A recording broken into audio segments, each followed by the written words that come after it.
Apa hukum demo? Apa sebabnya orang-orang demo kepada presiden? Nggak puas. Dia demo karena nggak puas. Cuman itu doang kok cengeng. Ingat ikhwan, antum baca sejarah fitnatu khalqil Quran di zamannya Imam Ahmad bin Hambal. Fitnah orang-orang kaum muslimin dipaksa semuanya untuk mengatakan Al-Quran adalah makhluk. Siapa yang tidak mengatakan Al-Quran adalah makhluk akan kami penjara, bahkan kami bunuh. Semua ahlus sunnah wal jamaah dipaksa hari itu. Dan orang-orang pun terpaksa mengucapkan Al-Quran adalah makhluk, tapi hati dia mengingkari. Kecuali Imam Ahmad bin Hambal. Ditangkap, dicambuk. Antum pernah dicambuk sama presiden? Gak pernah kita dicambuk sama presiden kita. Kita pernah diambil harta oleh presiden kita? Gak pernah. Presiden kita dolim sama dalam hal apa? Mungkin dia gak adil, itu wajar karena masyarakat kita juga gak adil. Yang antum lihat sekarang pemimpin antum itulah cerminan antum sendiri. Kita menginginkan pemimpin kita adil, pemimpin kita tidak berbuat curang. Berapa banyak mahasiswi dan mahasiswa yang nyontek ketika ujian? Antum nyontek pengen pemimpin yang adil? Salah. Ketika antum nyontek, pemimpin antum akan nyontek. Ketika antum curang dalam ujian, pemimpin antum akan curang kepada antum. Jadi kenapa antum demo? Yang adalah kita memperbaiki diri kita, membenahi diri kita. Jangan sampai keadaan itu lebih buruk daripada setelahnya. Berapa banyak mahasiswa-mahasiswi yang nyontek ketika ujian, toh dia mengharapkan untuk pemimpin yang adil. Yang angkat pemimpin siapa? Yang nyontek tadi. Yang nyuri tadi yang nyontek. Yang kerjasama tadi yang angkat pemimpin. Bagaimana pemimpin kita mau jujur? Bagaimana pemimpin kita mau adil kalau antum yang angkat pemimpinnya? Sekarang kita kenapa demo? Kenapa kita protes? Jujur ketika anda lihat orang-orang demo itu benci kali anda sama. Bukan anda benci kepada orang Islam, tapi anda benci dengan perilaku mereka demo. Ingat Imam Mujahid ketika menafsirkan ayat doa orang-orang mukmin, waja'alna lil muttaqina imama, dan jadikanlah untuk kami Allah pemimpin-pemimpin yang bertakwa di antara kami. Apa kata Imam Mujahid? Kalian tidak akan mendapatkan pemimpin yang bertakwa illa antasluka maslakal muttaqin, kecuali kalian berpedoman sebagaimana pedoman orang-orang yang bertakwa, baru kalian akan mendapatkan pemimpin yang bertakwa. Sampai-sampai para ulama kita mengatakan apa? Kalau seandainya, antum dengar baik-baik, ini perkataan bukan perkataan aneh, ini perkataan para ulama. Kalau seandainya cambuk yang digunakan untuk memukul Imam Ahmad itu dipukulkan ke onta, pasti onta itu akan mati. Siapa di antara antum pernah dicambuk seperti itu? Itu babak belur ini semua Imam Ahmad ini. Ulama yang punya jutaan umat, yang punya jutaan pengikut. Sampai muridnya ketika melihat tadi itu mengatakan apa? Wahai Imam Ahmad, kalau seandainya kau memerintahkan kami untuk bunuh dia, kami akan bunuh dia. Bukan sekedar demo. Orang-orang dulu lebih berani daripada kita. Kalau seandainya kau mengatakan kepada kami, wahai Imam, untuk menghunuskan pedang untuk kami berontak, kami akan memberontak kepadanya. Apa kata Imam Ahmad bin Hambal? Kalian harus sabar dan taat kepada pemimpin kalian. Kita belum ada apa-apanya, ikhwah. Belum seberapa cobaan yang ada. Ada yang mengatakan, Ustadz, kalau kita diam saja negara kita ini jadi apa? Ustadz, kalau kita diam saja agama Islam ini mau dikemanakan? Dulu pertanyaan ini pernah ditanyakan kepada Nabi. Salah seorang sahabat bertanya, ya Rasulullah, ketika dikatakan oleh Nabi akan datang di akhir nanti, di zaman-zaman setelahku nanti, para orang-orang yang berjasad manusia tapi berhati syaitan, pemimpin-pemimpin yang zalim kepada rakyatnya, yang tidak berbuat adil kepada rakyatnya. Apa kata Nabi Muhammad SAW? Nabi tidak mengatakan kepada dia, kalau kau diam saja agamamu nanti mau dikemanakan. Tapi Nabi berpesan kepadanya. Apa kata Nabi?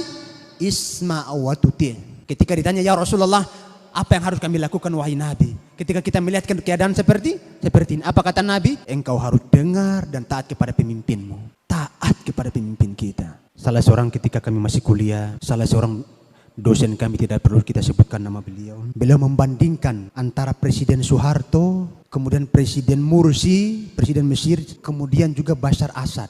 Beliau mengatakan kalau antum lihat dari 3 presiden ini, presiden yang paling sayang dengan rakyatnya adalah Soeharto. Yang paling sayang dengan rakyat itu siapa? Soeharto. Ketika terjadi kudeta, itu banyak militer yang masih senang sama dia. Kalau hari itu dia mempertahankan jabatannya sebagaimana jabatannya Mursi mempertahankan jabatannya, habis semuanya itu masyarakat yang ada di lapangan Merdeka. Ditembak mati semuanya. Kalau dia suruh waktu itu. Tapi karena dia sayang kepada kaum muslimin, dia rela mengundurkan dirinya. Bila diturunkan itu mau menghilangkan apa? Korupsi. Tapi semakin baik enggak korupsinya? Semakin buruk. Makanya benarlah kata Syekhul Islam Ibnu Taimiyah ketika membahas masalah ini, beliau mengatakan tidaklah satu pemimpin pun dikudeta, melainkan pemimpin setelahnya jauh lebih buruk daripada pemimpin yang dikudeta. Tidaklah satu pun pemimpin dikudeta. Antum harus patah telinga baik-baik. Tidaklah satupun pemimpin dikudeta, melainkan akan datang pemimpin setelahnya jauh lebih buruk daripada pemimpin yang dikudeta.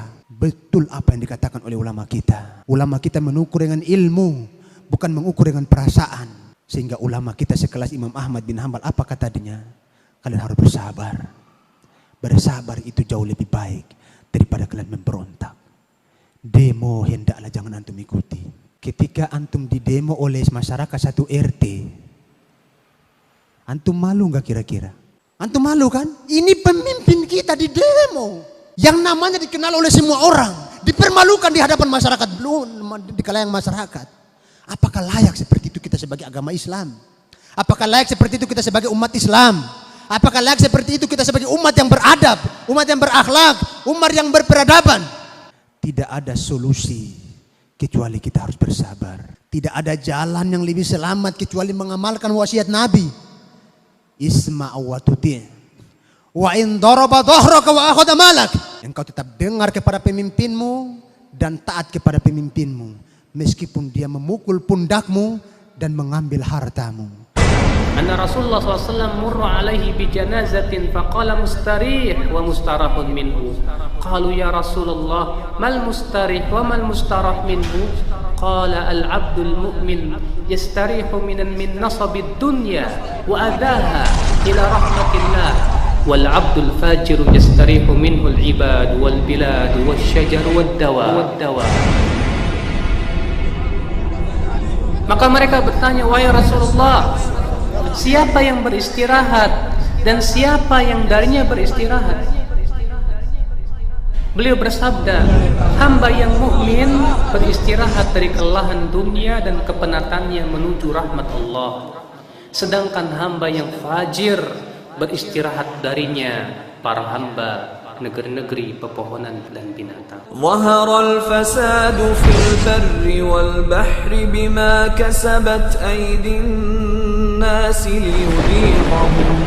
liyudhiqahum ba'd alladhi 'amilu la'allahum yarji'un. Kerusakan di lautan dan di daratan akibat perbuatan manusia, kata Ibnu Abbas, artinya akibat dosa-dosa mereka. Karena dosa itu menyakiti apa yang ada di muka bumi. Dosa itu menyakiti pepohonan, dosa itu menyakiti binatang-binatang, dosa itu menyakiti ya awan dan yang lainnya. Bukankah ya akhi, Hajar Aswad pertama kali diturunkan itu putih, sawadathu khotaya bani Adam, dihitamkan oleh dosa-dosa anak Adam. Man arada an yunasih lidhi sultan, siapa yang ingin menasihati penguasa. Man arada an yansuha lidhi sultan fala yubdihi alaniyah, janganlah di hadapan umum, janganlah terang-terangan, kata Rasulullah. Idhaba ila fir'auna innahu tagha faqula lahu qawlan layyinan la'allahu yatadhakkaru aw yakhsha. Pergilah kalian berdua kepada Fir'aun, sesungguhnya Fir'aun telah melampaui batas, dan ucapkan kepada Fir'aun ucapan yang lemah lembut, mudah-mudahan dia mau ingat atau takut. Nabi Musa kepada seburuk-buruknya manusia, Fir'aun, ternyata diperintahkan oleh Allah untuk bersikap lemah lembut. Kenapa Anda tidak berlemah lembut pula kepada pemimpin kita yang alhamdulillah masih sholat? Ya ayyuhalladzina amanu athi'u Allah wa athi'ur rasul wa ulil amr minkum fa in tanaza'tum fi syai'in farudduhu ila Allahi war rasul in kuntum tu'minuna billahi wal yawmil akhir dzalika khairu wa ahsanu ta'wila. Ya ayyuhalladzina amanu أطيعوا الله وأطيعوا الرسول وأولي الأمر منكم فإن تنازعتم في شيء فردوه إلى الله والرسول إن كنتم تؤمنون بالله واليوم الآخر ذلك خير وأحسن تأويلا. Sesungguhnya Allah Subhanahu wa Ta'ala mewajibkan kita untuk mentaati pemimpin kita. selama mereka tidak memerintahkan kita kepada kemaksiatan. Subhanallah, Rasulullah sallallahu alaihi wasallam memerintahkan umatnya untuk bersabar menghadapi pemimpin-pemimpin yang demikian. Tidak dibenarkan kaum muslimin menentang pemerintah, hatta pemerintah itu zalim, menentang terang-terangan, mencaci maki, membuka aibnya di hadapan umum, tidak boleh, apalagi membuat makar sampai mengadakan perusakan, tidak dibenarkan. Inna satakunu a'immah yahtaduna bi ghairi hadi wa yastannuna bi ghairi sunnati. Sesungguhnya nanti akan muncul pemimpin-pemimpin, kata Rasulullah, yang mereka mengambil petunjuk selain petunjukku, mereka mengambil sunnah selain sunnahku. Artinya selain petunjuk Rasulullah, yaitu petunjuk-petunjuk buatan manusia. Lalu beliau bersabda, wasayaqumu fihim rijal qulubuhum qulubus syayatin fi juthmanil ins. Akan ada pada mereka orang-orang yang hatinya hati setan berbadan manusia, saking jahatnya pemimpin tersebut. Maka para sahabat bertanya, ya Rasulullah, madza nasna'u ya Rasulullah? Apa yang harus kami lakukan menghadapi pemimpin-pemimpin itu ya Rasulullah? Maka Rasulullah bersabda, isma' wa ati', dengarkan dan taatlah. Wa in duriba dhahruk wa ukhidha maluk, walaupun punggungmu dipukul dan hartamu diambil. Sebuah konsekuensi yang berat ya akhi, sebuah perintah yang berat yang banyak kaum muslimin mengabaikannya di zaman ini. Segera kaum muslimin pun ribut, pergi ke jalan-jalan, memprotes dan yang lainnya. Padahal Islam memberikan kepada kita tata cara yang benar bagaimana menyampaikan keinginan kita kepada mereka. Kata Rasulullah, jangan kalian memberontak ma aqamu fikumus shalah, selama mereka menegakkan pada kalian salat 5 waktu.